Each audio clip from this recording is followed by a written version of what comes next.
Hey guys, welcome back to our weekly Parsha podcast. This week is Parshas Toldos, and I'm going to start us off with a recap, and then we're going to get into a really awesome conversation about how we relate to the Parsha, and let's get into it. So, last week's Parsha, we ended off with Yitzchak and Rivka married, and now Rivka is experiencing a very difficult pregnancy 20 years later. And she's told that she has two nations going inside of her, and she found this out because every time she passes a holy place, she feels a very painful kick. And then when she passes an unholy place, she feels an even more painful kick. And these two twins grow up to be the famous Yaakov and Esav. Esav grows up to be this macho hunter. I guess you could call him life of the party brother. And then we have Yaakov, who's more humble and learned and wholesome. So one day, Esav goes out into the field and he comes back and he's really hungry. And Yaakov happened to be making lentil soup. So Esav sold his birthright to Yaakov. And he sold his birthright to him, which is crazy because that's literally what a person has as like for his pride. And then we have Yitzchak at the end of the Parsha becomes blind, and he wants to give Esav a blessing for all the goodness, abundance of land, and all the good stuff that you would give a firstborn. And Rivka noticed this, and she did not think that it would go because Yitzchak was not able to see what Esav was doing. And so Esav goes out into the field, and Yaakov, gets confusing, puts on furs on his arms so that he feels and resembles Esav, and then he ends up getting the blessing. And let's get into it. Okay, so we learn that the Parshios specifically are named for something that teaches us a lesson, whether it's from the first line of the Parsha or from the storyline of the Parsha. And sometimes we don't quite understand why the name is there, and that means there's something deeper that we have to pull out from it. So here, the Parsha is Toldos, which means offspring or generations. And it starts off, Ela Toldos Yitzchak. It's speaking about the generations that come from Yitzchak. And there's this idea brought down in Chassidus and in the Torah about how the forefathers and the traits that they carry pass on into their descendants, and anybody that carries a Jewish neshama carries the same traits as Avram, Yitzchak, and Yaakov. So what's interesting is that there are other places in the Torah that discuss different generations and different sets of lineage, and those parshas are not called Toldos, which is interesting because this parsha is specifically called that. So another point is that this parsha is Ela Toldos Yitzchak, and then Parshas Noach is Ela Toldos Noach. So we have a question here. Why isn't this parsha called Yitzchak if it's for Yitzchak? And the difference is because Noach represents tranquility and peace. And we technically, in an ideal world, strive for peace. But if this world was a stable environment, then we would have nothing to work for. And then we have Yitzchak. Yitzchak represents laughter and joy. When we're working towards laughter and joy, working to create this connection, then we're really fulfilling our purpose. Okay, so like I said before, we know that the traits of the fathers pass down to their generations and to their kids. So Avram starts off with chesed, love, and kindness. Then we have Yitzchak, who actually, despite his name for joy and laughter, represents gevura and yira, fear and strength. And then we have Yaakov, who is a balance of the both, which is tiferes, harmony, and truth.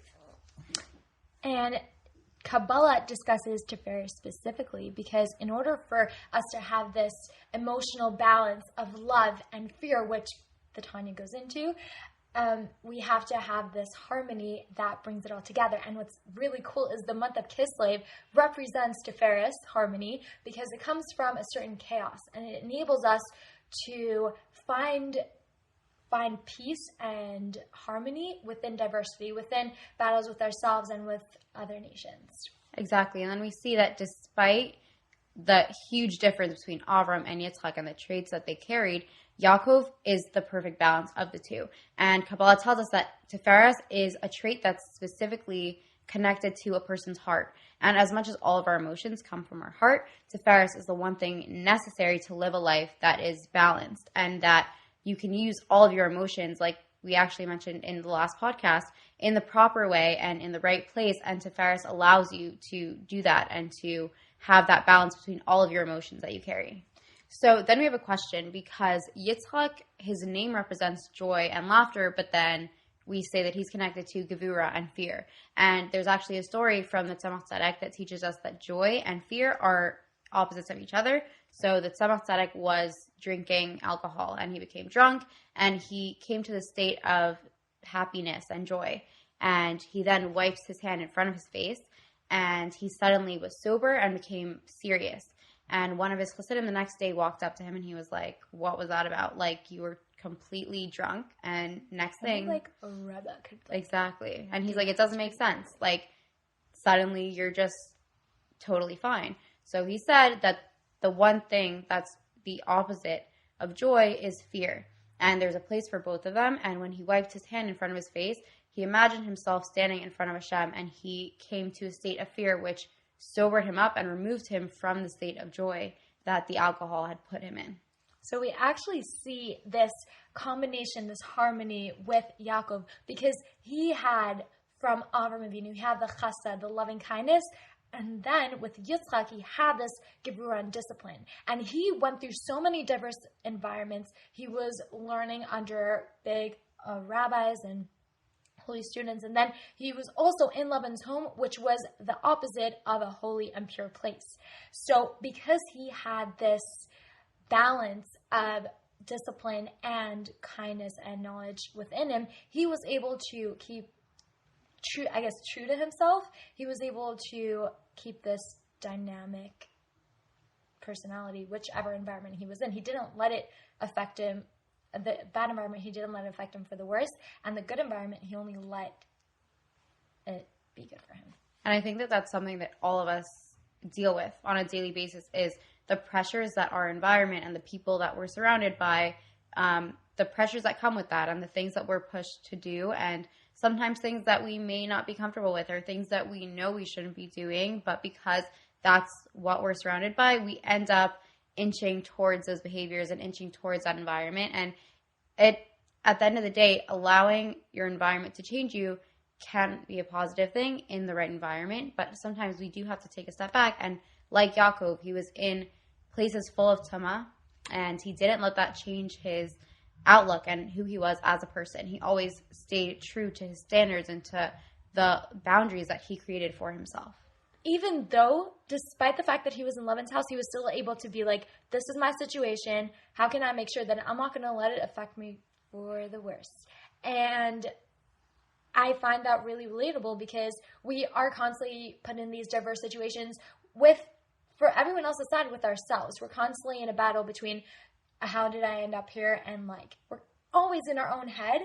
But when we take a step back and think, how can I take where I am and use it to my advantage? And how can I really let the outcome of this situation be to my benefit? Exactly. And like, instead of ending up in a situation and then reacting to it and eventually maybe ending up with regrets because you didn't go through that experience or that environment in the proper way, before you put yourself somewhere, think, what are my standards? What are the lines that I'm creating for myself? And what are the things I'm not willing to do? And then go from there. And it allows you to go through life with just a lot more power. You have the power to control your actions, to control your behaviors, and to control what you allow to affect you. And the Rebbe always talked about this idea of not you don't end up in a situation. Every decision that you make puts you in a situation. It's like that initial step that takes you so far off. And Tanya and I were discussing like professional environments, for example, like let's say you work with men, right? And you always have to set these boundaries for yourself, or not even with men, with other people. It's really that initial reaction that can take you literally anywhere. Exactly. And it's not only men and women, which obviously is even more so. You have to be aware of your interactions with others and be aware of the boundaries and the lines that you're setting, both for yourself and for them. But even in an interaction with another person, if somebody comes over and you just don't like them, there's some people you don't vibe with. And like, just to have the proper boundaries and the proper actions and to know that there's a way to be decent and there's a way to act around certain people. And towards people that you respect, obviously you wouldn't act the same as if you were around somebody that was your friend and that you were fine with. So it really just depends on your situation, but every situation does have its own set of boundaries and standards and the right way that you should be interacting with the things and the people around you. Yeah, and back to what we were saying before, we learned this directly from Yitzhak. We learned from the fact that from Yaakov, he had this combination of, he had this discipline, and he also had the social or emotional awareness of his environment. And because he had the discipline, he was able to keep everything in check. Like, he wouldn't be able to be where he was in those unholy places if he didn't have that discipline keeping him to where he was. And then we also know that there's always like this feeling. As much as we could say sometimes you don't know what's right and what's wrong, when you're about to make a decision that you inside of yourself somewhere know isn't the most proper, isn't the right step, there's this little feeling inside of you, inside of your gut, that pushes you, that's telling you that that's not the right thing to do. And like at the end of the day, you end up making those choices, and either you give into that feeling inside of you and you say, you know what, like, hold on, I'm going to think about this. I'm going to think about whether or not this fits into my lifestyle and the lines that I said I wouldn't cross. Or is it something that you'll think about and you'll be like, no, actually it's fine. And it could be that, you know, sometimes there's things that initially we assume are bad and they're not. It's just the way that you allow it to affect you and the way that you interact in that specific environment. Like, people go to mixed parties, let's say. For some people, that's not their line, that's not their standard, they're not going to do it. But for the people, the but exactly, for those who are okay with that and with the right behaviors and the right mindset, it can be okay. But how do you interact with others? Where do you draw your lines? Where do you draw those boundaries in the way that you are interacting with the people that you are around? That's what's super cool about like these things that can potentially be overlooked. Like Shomer Negia is really there to set those boundaries even in the slightest situations, because it's that initial step, it's that initial reaction that gets you to where you are, and you have the power. Last week we talked about the reaction, but you have the power to not get into those situations in the first place just by thinking a little. And we have this like social and emotional awareness and the discipline to keep everything in check, which is really cool, and we can learn that directly from the OGs. Exactly. So essentially, through all of these traits that we carry because of Avram, because of Yitzhak, because of Yaakov, we have the capability to have a balanced lifestyle, balanced emotions, and to be emotionally healthy. And that allows us so much more power than somebody who just acts, someone who just does things because they maybe aren't capable of using all of these tools that we were born with. Because we're born with a Jewish neshama, we automatically have all of these traits, and we just have to tap into those and allow them to lead us through life and lead us through the situations that we don't end up in, that we put ourselves in. And I touched upon Tiferes before for a second, connecting to the month of Kislev. And really, this month is all about that energy, finding that harmony, despite the craziness happening around us, to really find that common ground between everything that's happening, again, within ourselves and with everything around us.